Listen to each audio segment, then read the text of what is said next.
Hello, everyone, and thank you for joining us on In the Doll World.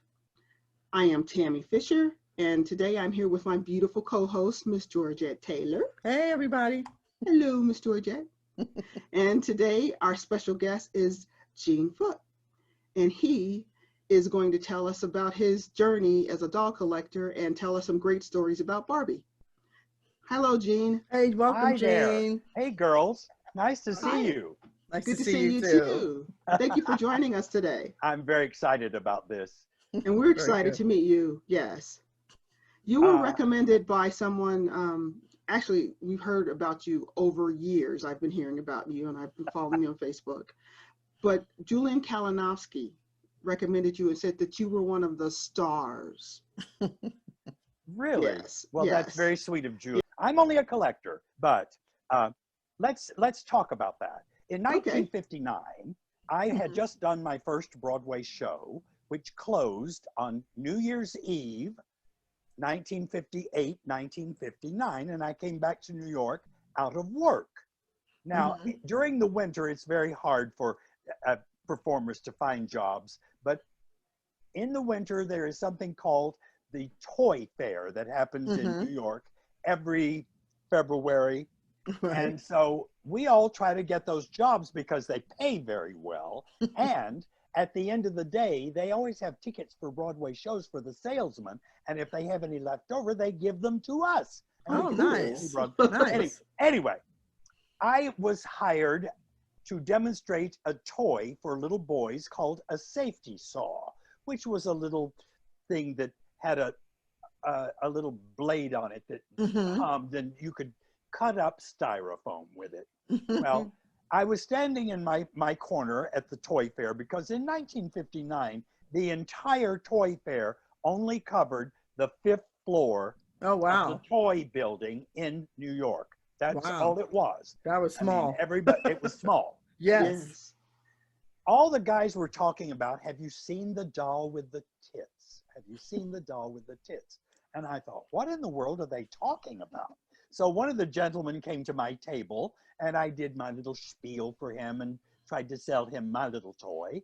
And then I said, excuse me, I don't want to appear rude or anything, but I keep hearing all of you fellas walking around saying, have you seen the doll with the tits? He said, oh yeah, Mattel, they got a new doll over there. She's got tits. And I went, well, I guess I'd better go to see this. Well, I want to ask you one question now. These guys who you were talking to, were they just people? They were you have to remember in 1959, toy salesmen were all men. Okay. There were no women doing this at that time. It was men. And it was just men all over the room. And they were the salesmen who were there to buy the toys. Right. Okay, good. I just wanted everyone to know who they were. Well, anyway, I walked over to the Mattel section, which was a little room, and walked in, and there was this big sign that said Barbie, and these two dolls standing in those little black and white bathing suits, and below them were dolls standing in all the 23 outfits they made that year. Wow. And I thought, oh, she's nice, she's pretty, and I turned around and walked out because I didn't care. I was trying to get a career started. Who needed a doll? I needed Gwen Verdon. I didn't need Barbie. Anyway, that happened. Right. Now, that summer, I did a summer stock tour of the show I had just done on Broadway that winter called Little Abner.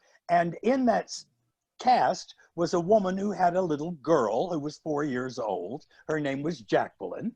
And she kind of hung on me all the time. Well, her mother got a new job to go to Philadelphia to be in Fiorello, a new Broadway show that was coming to town.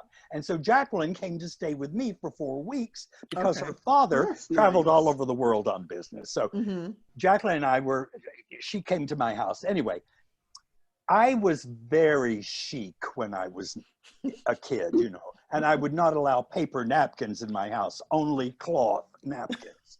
So I had decided I would buy some cloth napkins for my dining room, which I didn't have.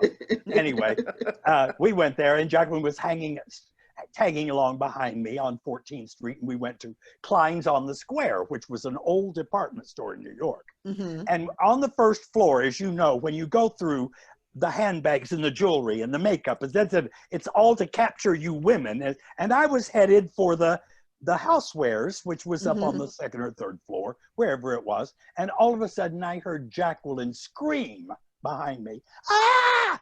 And I turned around and she said, "Oh, look, it's mommy, it's mommy." And I turned around and here was a table that said clearance on it. And it was that doll with the tits. Barbie. So she was $1.98. She was on a clearance sale. So I bought in September of 1959, I bought a #1 Barbie, took her rings out, threw them in the garbage, took the stand, threw it in the garbage, handed her the doll, and she walked around swinging her by her ponytail. I mean, that was Jacqueline's Barbie. And I had never thought of another Barbie for years and years and years. Anyway, I had a career. I worked on Broadway for many years, and then I started going around the world and taking the Broadway musical around the world. I was directing Sweet Charity in Denmark, and my star's daughter was having her 3rd birthday. And I was going to have dinner with them. And so a birthday present was in order. Well, I thought, what am I going to do? So I ran out to the walking street in Aarhus, Denmark, and walked down the walking street. And all of a sudden came to a store, and there was a whole window full of, and I looked at it and I went, "Oh my God, there's the doll with the tits." And I went, "Oh, Barbie, this is a perfect gift for Jacqueline." So my little Barbie girl, who became my Barbie girl, nice. Christina got this doll. This is the first Barbie I ever bought. Wow. And she's a Sun Glow Malibu Barbie. Sun Gold Malibu, one of the prettiest gold. Malibu. Nice. Sun Gold Malibu She's Barbie. gorgeous. Yeah, she's dated 1981, I believe. Okay. 83. So anyway, that was the first Barbie I ever bought, and it changed my life because the next thing I knew, I made a deal with Susanna that I could be Christina's Barbie fairy. And Susanna said, "Knock yourself out." So Christina got for her first Christmas 9 dolls, 37 outfits, and a trunk. Oh man! I mean, I found a store called Pushcart on 5th Avenue where it was like a Big Lots place. Right. Okay. And they had everything for half price. I mean, the clothes were $1 and the dolls were $1.50. Well, I just kept going back, and there were 37 outfits, 9 dolls, and a trunk. Wow. What a great Christmas. And that was her first Christmas. Wow. Well, you had to step it up after that. You had to step it up after that. There wasn't much way you could step it up better than that. But the thing I discovered was some friends came to my house to visit one day, and they said, what are those dolls in the closet? And I said, "Oh, those are Jacqueline's Barbie dolls." And she said, "Well, why haven't you sent them to her?" And I said, "Oh, I've already sent them to her. I bought one for me too." And I went, "Oh." And the next thing I knew, I was collecting dolls. I had no idea it was going to happen to me. That's so funny. But then that was the fall and the winter. Then the next spring, I went to the flea market, and all of a sudden, behind one of the tables, I saw one of those cases that say Barbie on it, you know. And I said, "Oh, what is that case back there?" And this lady said, "Oh, it's a Barbie doll." And I said, "Oh, how much is it?" And she said, "Oh, it's $20. And I looked at it and I said, "Oh, could you take 15? Well, I got her for $18. I thought I had made a big sale because I got her for 18. I got her home, and she was a red-haired ponytail from 1964. And Nice. I just kept looking at her and looking at her, and the next thing I know, my closet was full. Full. Just like that, right? And we had to come out of the closet, so to speak. We had to come out of the closet. So, but all those years but once I discovered the vintage, I remembered buying that number 1 for Jacqueline in 1959. It's one of those things. Very cool. But anyway, it started my collection, and then I discovered the Barbie conventions. Oh, I discovered doll shows. Going to the doll shows in the late 70s, in the late 70s, the early 80s was just so magical, because there were so many different kinds of dolls, and there was so much love for them in those rooms. It was just fantastic. And I managed to amass, in 35 years of collecting, I managed to amass an enormous collection of vintage, and I collect up to about 89. After 89, she becomes a little too, I don't know how to, I don't know how to explain it. It's just, she changes and she's not Barbie to me any longer. Okay. Just me, just me. Right. Yes. No, I get that. But I had an enormous collection of vintage Barbies, which I had been, what happened was when my parents died, I inherited my family home, but I still own my apartment in New York. And so I spend about half of my time here and half of my time in New York. And I had been down here for about 2 months, and I went back to New York. I live in a typical 4-room railroad apartment in New York, in an old tenement building. Tenement, right. And Midtown, 48th Street. I mean, it's fabulous. Wow. Yeah. And we own the building, which we bought from the city in 1981. Oh my gosh. For $5,000. What? Whoa. That was a good investment. We bought it for the back taxes as a cooperative. Beautiful, The investment. 20 of us who lived in $250 I paid for my apartment. Wow. And now it's worth $650,000. That was a great investment. That's a beautiful investment. Isn't that a good investment? Yes. All right. Right downtown too, Midtown. Right, Midtown, 48th Street. Well, I was working on Broadway, and I had lived down on the Lower East Side, and I thought, I want to be able to walk to work. Right. So I found myself an apartment Midtown for $60 a month rent. I mean, now you're talking, insane. This is 1964. That's crazy. Wow, that is so beautiful, man. But anyway. You were saying that you had a huge collection and you went back home and you realized you had all these dolls. I walked into my apartment, and I had one of those things that happen to us when we have a realization. And I was standing there surrounded by dolls, and I thought, oh my God, Jean Foote, what if you dropped dead in this apartment? They wouldn't know what to do with these dolls. They'd know what to do with you, but they wouldn't know what to do with these dolls. Right. And I thought, this is ridiculous. You have had these dolls, many of them, because I've been collecting since 85. I mean, really collecting. And I had enough money that I could do it because I didn't have any kids to put through college, you know. Right. So I just put my money where I want to put it. You know? Anyway. I put it in Barbie. And then but I looked around and I thought, what am I going to do? So I called my friend Marl Davidson, and I said, Marl, would you be interested in selling my dolls, my Barbie collection for me? Because she loved to come to my house and play. She's one of my best friends. And she said, boy, would I ever. So I just packed everything up and sent it off to her. And she's been selling it for me now for about, 2 years. And wow. And we've been really well. Wow. So I'm quite pleased. I'm quite pleased. That's good. How many dolls did you have in your collection? Do you know? I don't know how many dolls, but I had 12 number ones with their boxes and their stands. 12. Wow. 12 number one Barbies? 12 number ones with their stands and their boxes. I mean, that was just one thing. And then I had about 25. I had 2 number 2s because I figure if you're going to put that money up, you might as well buy a number 1 rather than a number 2 and get the stand.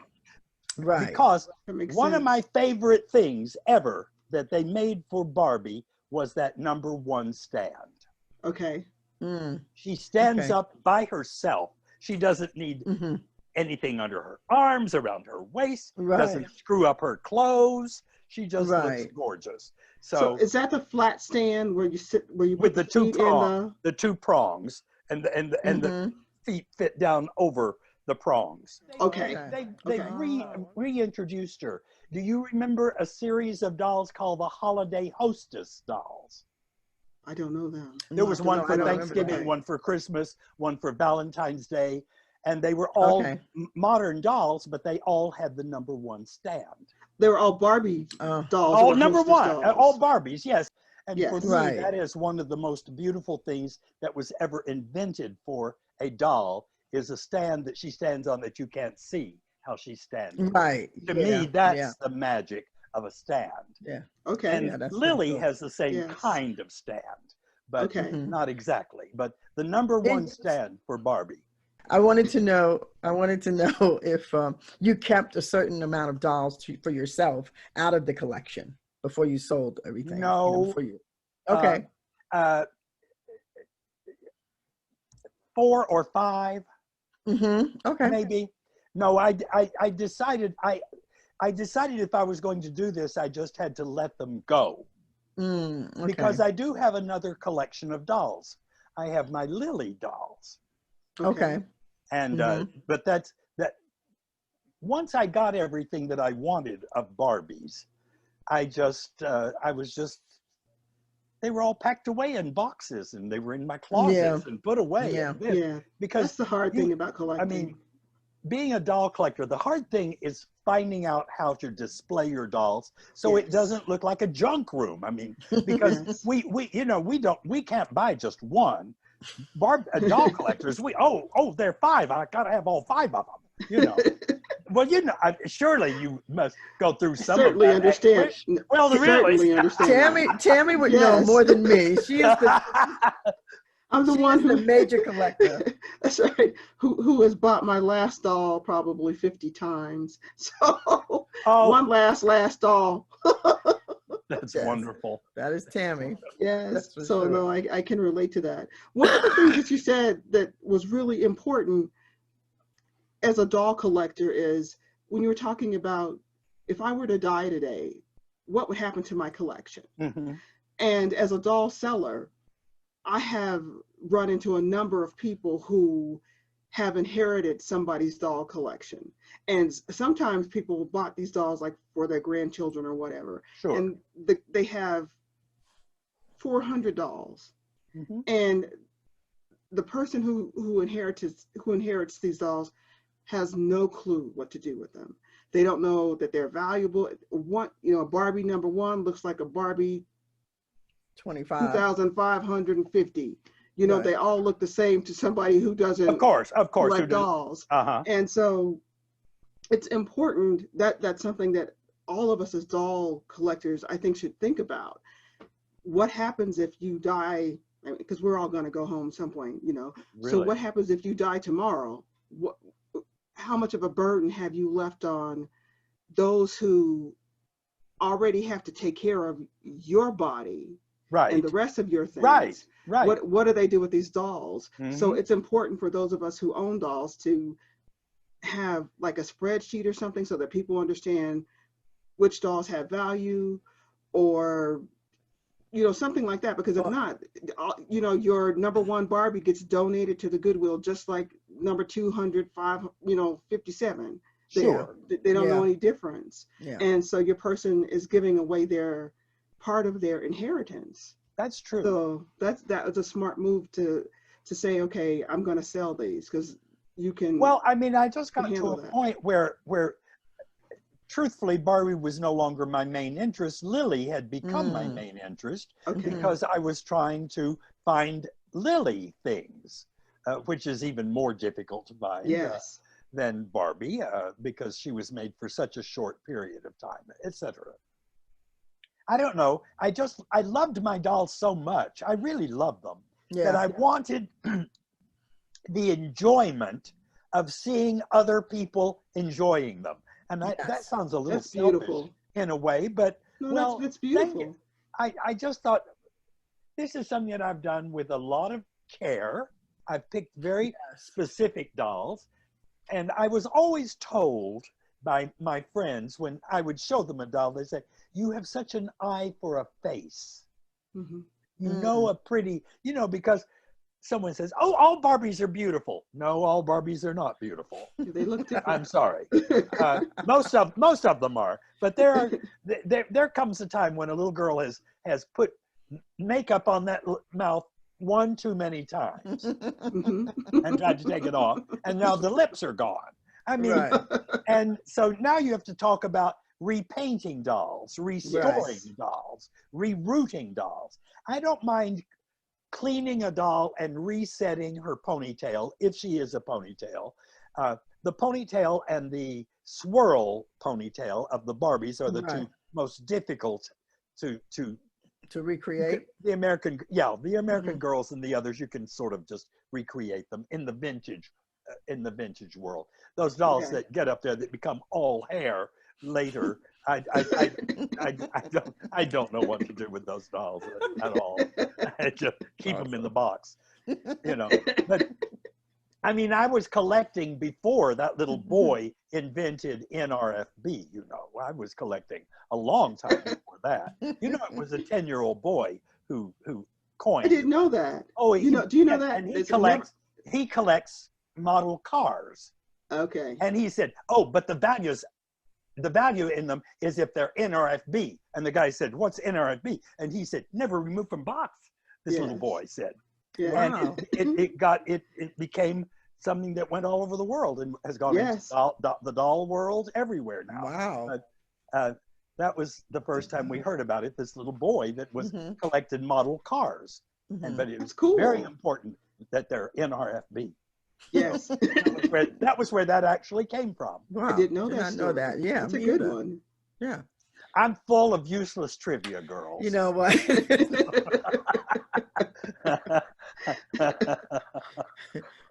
So how did your journey from collecting Barbies transition over to, you said collecting Lilli now? That's what you said? Yeah. Well, I was in Los Angeles. I had just directed an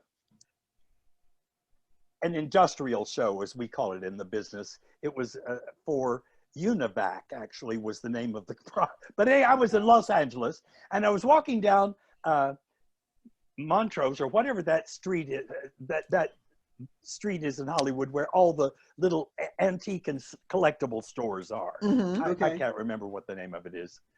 I didn't spend enough time in Los Angeles to ever learn Los Angeles. And I saw a doll in the window across the street. And I went running across the street, at which point I was stopped by a policeman. He said, "What are you doing? You just jaywalked." I said, "What?" He said, you have to go to the corner to walk.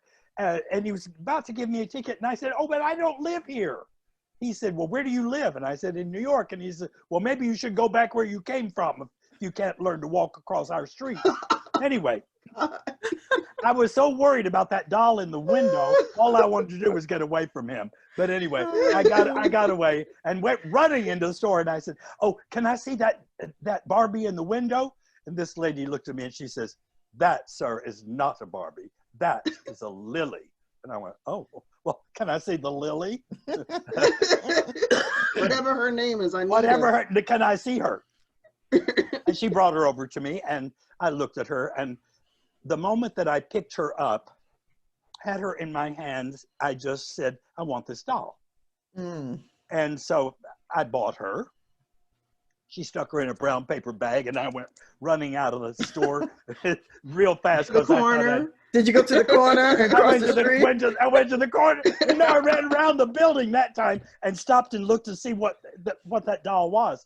It was just one of those things where it was one of those magical moments that happened, you know. But I was still a Barbie collector, so I was collecting Barbie. Now, it's going to be 10 years between my first Lilli and my second Lilli. Oh, wow. So this was 88. In 98, a girlfriend of mine came from Europe to sell at a doll show in New York and was going to stay with me for a few days while she was here. And she pulled this doll out of her suitcase, and here was another Lily. And I looked at her and I said, oh, I have to have her. And anyway, before I knew it, it had happened to me, and I was now looking for Lily. You know, it was whatever. I mean, I had I had too many Barbies as it was. But I certainly didn't need to start another collection, because I had only planned to have one Lily in my collection. And 250 dolls later. Whoa. Wow. I'm not sure of that number, but it's around 250 because I've just never counted them. I don't know why. And and you girls were talking about having a log so that people would remember what you're collecting. I never had any of that. I just put my things in a box and send them tomorrow and let her worry about that. Because she knows all that stuff. And now she's learning about Lily too. Trust me. She's learning about Lily now too. Very cool. That's a great story. So a lot of people don't know much about Lily. You want to tell us a little bit about her? Yeah, I don't know. Because she was around for just a little while. She was only, okay. As far as we know, we have very little documentation, unfortunately, on Lily, because, which is very strange for a German company, but they just did not document style very well at all. Bild Lilli is called Bild Lilli because what she is she is the doll of a character in a cartoon in a newspaper that is called Bild. That's the name of the newspaper. Okay. But that word in German also means picture or photograph. Okay. Picture. That's what the word means. Anyway, Lily was first a cartoon character, and then she became a doll 3 years after, in 1955, the Hauser Company was, who are 3M, plastics in Germany, were contacted about making a doll of her. And so in 1955, she came out as a dressed doll. And most of the clothes that she wore were clothes that she wore in the cartoon. Oh, cool. Nice. And it is told to us that the person who did the clothes was the wife of the man who owned Hauser. It was his wife who did that. And it was a cottage industry. In other words, they would buy the fabrics. And it is a theory from some of us that they bought remnants. Because we see the same dress made in so many different fabrics. Okay, that makes sense. Not a lot of patterns, but a lot of fabrics in one dress. I mean, yeah, that makes sense. Yeah. And she was made for 6 years, and Mattel, Ruth Handler saw her in a store in Switzerland and bought 3 of them and took them back to Mattel, and she said, fellas, this is what we should be making. You know? Lily came in a tube. Comes in a plastic tube and stands on her stand and is dressed. In other words, there's just not a bathing suit that she comes in. She can come in shorts or a nightgown or an evening gown or a cocktail dress or this, et cetera, et cetera. And she was made for men to give to their girls as a joke. The girlfriends or girl Yes, daughters? they're girlfriends. Okay. She was made she was marketed for men to give to their girlfriends, literally. Or she was marketed to hang in your car on a swing. Oh, like on the rearview mirror? Yeah. From up there. Wow. And the swing comes with a safety pin on the top of it that goes into that fabric in the top of your car. Wow. And she's Bild Lilli, she's the size of a Barbie. Yes, but there are 2 sizes of Lily. That's a good size. Okay. Yes, there are 2 sizes, 7.5 and 11.5. Okay, so the 7.5 is the one that you put in the car that swung? No, both of them you can. I mean, the thing is, Okay. they made one swing, and the Gotcha. swing literally fits the small lily better than Okay. it swings the large lily. The little But one. some Okay. people say that they have found lily with the swing included in a large lily. Okay. Okay. All right. We don't have any documentation on this, so we have to go by what we're told all the time, Yeah, right. which is hard, which is very difficult. Yeah.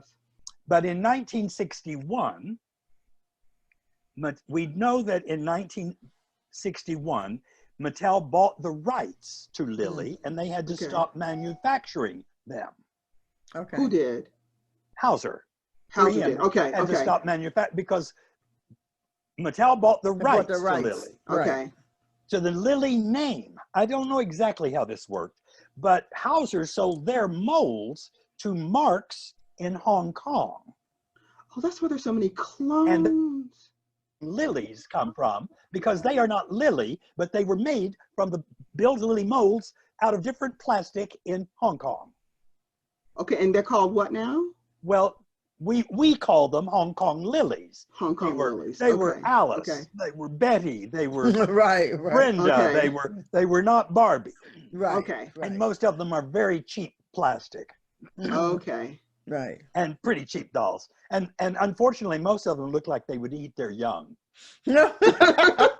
You know, they're very, very wicked looking. Not my thing at all. That's funny. Wicked Lily. Yeah, but I do not. I'm a bit of a purist in a way. I mean, when I collected Barbie, I only collected the Barbie doll and her clothes. Okay. The Ken doll and his clothes. Right. The Francie doll and her clothes. In other words, the doll and the clothes only is what I collected. Okay. I No have furniture or anything Oh, like that. how, please. That's for little girls. Big girls have to have a stage, you know. Okay. So I had a display case built in my apartment that is quite fantastic, as a matter of fact. Unfortunately, we're not there, so I can't show it to you. But if you would like, ladies, if you want to, we have a Facebook group called Bild Lilli, the Queen of the 50s. Is a Bild Lilli group on Facebook. And I have done a couple of little videos you can see there so that you can see the display case that I had built, which is 7 feet long, wow, 40 inches tall, and it's quite spectacular. Beautiful. Wow. Okay, yeah, definitely. I'm excited about checking that out. Well, just go there and check it out. You'll have to go to the group and then check on videos. Okay. You know how to do all that, girls. You know how to do that. I mean, I don't have to tell you, but and you can see sort of the way I played with my collection. Okay. I mean, I'm about dressing dolls. I was never even about boxes and packaging because I'm not a packaging collector. I'm a doll collector. You know, right? I want the doll out there so you can swing her skirt and yes, whatever she's. No, but you know, I mean, being a theatrical person and being a dancer, I want my girls to pose. I mean, when I take a picture, if she's not in the right pose, I can't take that picture. You know, that's just the way I am. When you get my book, you will understand a little bit more about what my collection was about. Nice. Yes, I know you have a beautiful book. Tell us a little bit about the book now. Yeah, please. When I started collecting, of course, I didn't have any place to set them, so I would set up little vignettes all around the house, little vignettes. Oh. And someone said, my upstairs neighbor was coming up the stairs one night and he said, Gene, I heard you're collecting Barbie dolls. And I said, oh, well, where did you hear that? You know, because I was still a closet collector. And he said, well, John and Frank, who lived on the second floor, said that you got Barbie dolls. And I said, well, yeah, I do. Well, can I see them? And I said, well, sure. So I invited him in and he was looking and he said, oh, you should photograph these. And I said, photograph them? I don't know the one end of a camera to the other. I mean, I can show you, I can help you. Anyway, we started photographing my dolls in little, well, I'll show you one picture first, and then you can understand sort of what I'm talking about. In other words, here are two photographs. Oh yeah. Oh, those are nice. Yes. Yes. But the thing that I've been told that when you go through this book that you forget you're looking at a doll, you just think you're looking at people.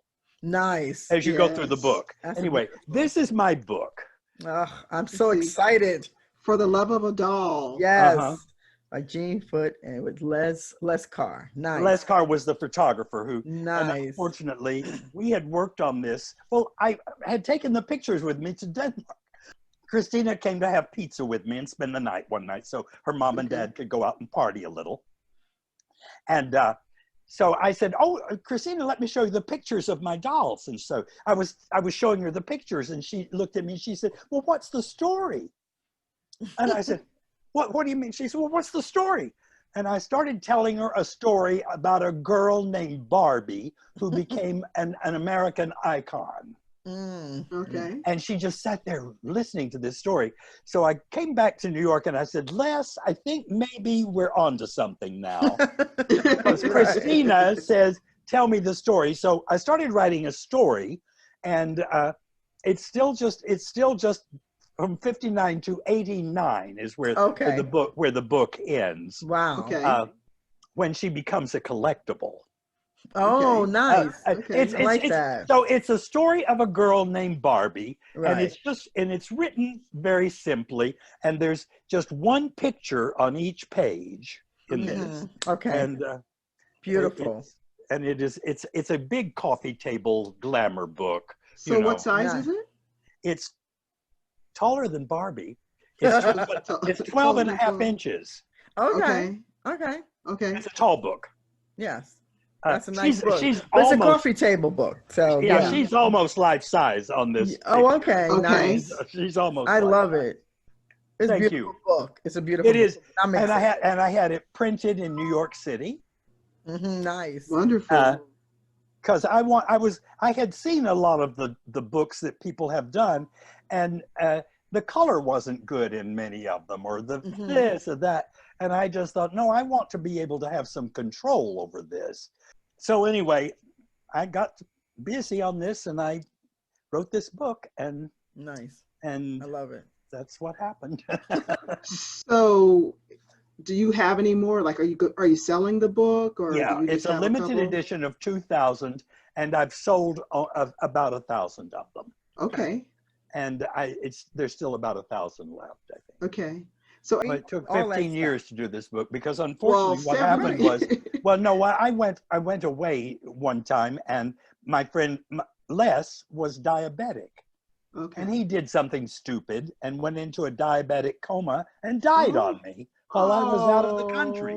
Well, I came back and we were just about ready to send the book to a publisher. And I just shelved the book. I put it away until I was in the hospital in 2013. I was in the hospital for 2 months, and I couldn't do anything. And so a friend of mine said, it's time to work on that book. Oh, that's lovely. That's a great friend. And she got me started working on it again. And the next thing I knew, I was publishing it. Okay. And I found a company in New York to do it for me. Was doing something that I wanted to do and to show the world how I appreciate Barbie.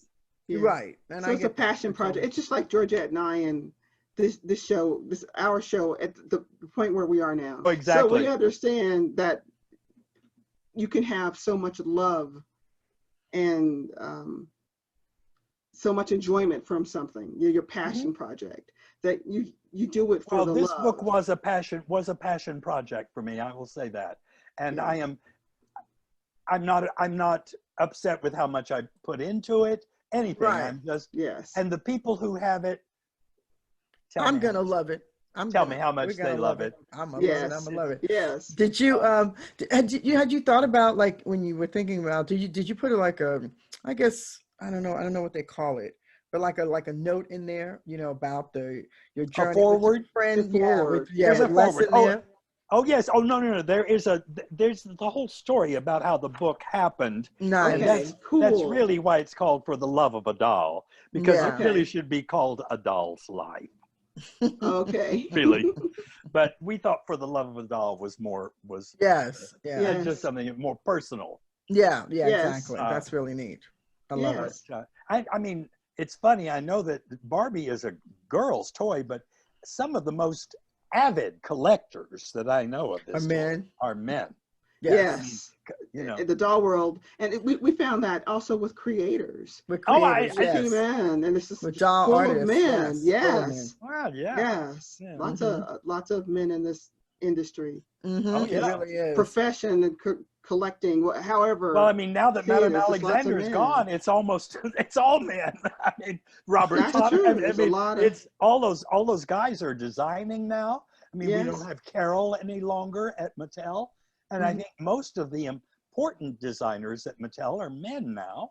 yeah, there's Wow. a lot of men at the moment. Mattel who are designing. I mean, there's some, you know, there are women too, but there's a lot. Carlisle is the one who. Oh, whose Carlisle's name keeps coming wonderful. up. He's doing all that new stuff for them, which is Yes. fabulous. But Yes. that's not the doll I collect. Right. I And I get understand. that. Yeah. And everybody has their own style of collecting. Yes. You know? Yes. And, Yes. But I mean, the thing is that you have to realize Barbie was made for little girls. I know. Yes. Integrity makes their dolls for big girls.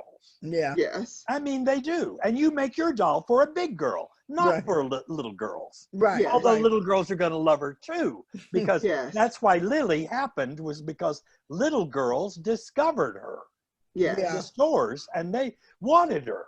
Yeah. Yes. That's true. And so that's how that all happened with the Lilli doll also.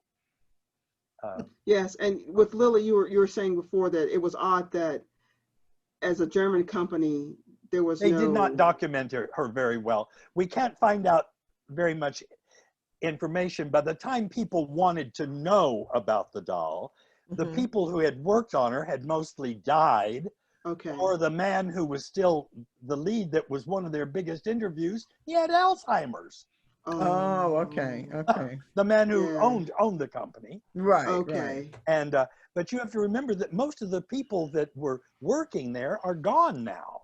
Okay, So, that makes sense. and the information that Silke and the other people who worked on the Lilli book that we have, Mm-hmm.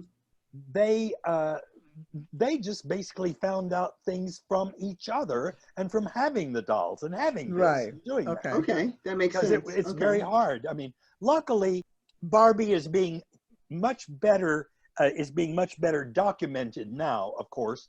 But even when they wanted to reproduce the #1 Lilli, a Barbie, you know, nobody at Mattel had one. They had Wow. they had to buy the woman's husband, who was the head of Mattel at that time, bought her a #1 Barbie so that they could collect her, so that they could collect her. Wow. Yeah. Wow. That's really didn't- interesting. I guess. They just didn't they didn't think of it, you know. Yes. Well, and now we want to know, because Barbie is, I guess, the biggest collected doll in the world. Yeah. There's Yeah, so she is. many of us. Mhm. Yeah. I mean, it's fabulous when those 1,000 people come together in a hotel and just play dolls for a week. Yes. It's fabulous. Yes. We have so much fun together. That's so Yes, cool. that's great. And I've met a lot of wonderful people that I will never forget in the doll world. I mean, anytime that I can do anything that will help you, I'm Thank certainly willing to do it, because I think this is a wonderful idea that you ladies are doing. I mean, Thank it's just you. a wonderful thing that I'm sure you must have a wonderful audience. I'm going to become an audience. I know that. Good. you. We're Well, always thank looking for you. somebody else to share with. Yeah. Really? Yeah. Yeah. This has been an amazing journey. And we realized after releasing like the first show or two that the show was much bigger than we expected it to be, because it's like, oh, let's go in you know, talk to some people who collect dolls or whatever. And then it's like, oh, I know this person, I know that person. And then Georgette early on said, you know, let's interview Mel Odom. Okay. Yeah, that was our yeah. like, yeah, Oh, wow. that was kind of like our, like, you know, it's always that thing when you do a business or when you do something, just like, you know, in your field. You Well, know, now I do I'm gonna have meet this all of the person. first Gene dolls. Yeah. I have them all. Wow. I have all of the Franklin Mint dolls. Wow. Nice. Wow. That's nice. Yeah. Well, I only bought the first 3 because they were all offered at the same time. Okay. And it was only because I admire Mel so much for his artwork that I wanted to support him. Well, the next thing I knew, I had a closet full of those too. So and you know how big those girls are. Yes. So when you first found out about Gene, did you know, I'm not saying that you knew him personally, but did you know of Mel as an artist before you got the dolls? Yeah. Okay. Oh, sure. Oh, okay. Well, yes, of course, because his drawings are in all those wonderful magazines. Yeah. Yes. Right. I mean, of course, I've always, and yes, I did know about Mel because he was a Barbie collector, you know. I didn't realize that. Oh, well, yes. How do you think he got started to make a doll? He had to think of something. But he's a doll collector too. Okay. And we knew each other through Barbie. So when he designed his doll, I wanted to support him, of course. Oh, so that's great. I bought the first 3, and then I bought the next one and the next one. But I eventually have all of the Ashton Drake jeans in the attic. Nice. Wow. Nice. How many were released? Do you know? Just out of curiosity. I have no idea. Oh, that's right. You said you don't count your dolls. You have a 30 number or of 40 of them or something. Wow. Oh, yeah, there are a lot of them. And you guys all probably lived in the same area, very close, because I know he lived in Midtown. Well, you know, Manhattan is a walking town. I know it is. Yeah. So, Gene, we just want to know where people can reach out to you at. Oh, on Facebook, there is a group called For the Love of a Doll. And there because this book is not in the stores. Okay. It was privately published, and it's a limited edition of 2000. And if you go to Facebook For the Love of a Doll, it gives you the instructions how you can get this book. Okay, great. Okay. And if they have any questions for you, or they want to know more about Bild Lilli or Barbie, well, where should they go? Bild Lilli, Queen of the 50s, is another Facebook page, and I'm the moderator of that page. Okay, good. So they can reach out to you there. Right, you can reach out to me there. And then just on For the Love of a Doll, it gives you the information of how you can get this book. Okay, beautiful. Okay, that's great. All right, great. All right, yeah, thank you. Does that help at all? Thank you. Yes, yes. Oh, thank you. Thank you. We have had a wonderful time. Thank you for joining us for this interview. And for those of you who are out there listening to our show and watching our show, thank you for joining us on In the Doll World. And we look forward to seeing you, or you seeing us, next week. Okay, thank you. Thank you, Jane. Thank you so much. Bye-bye. Bye. Bye-bye.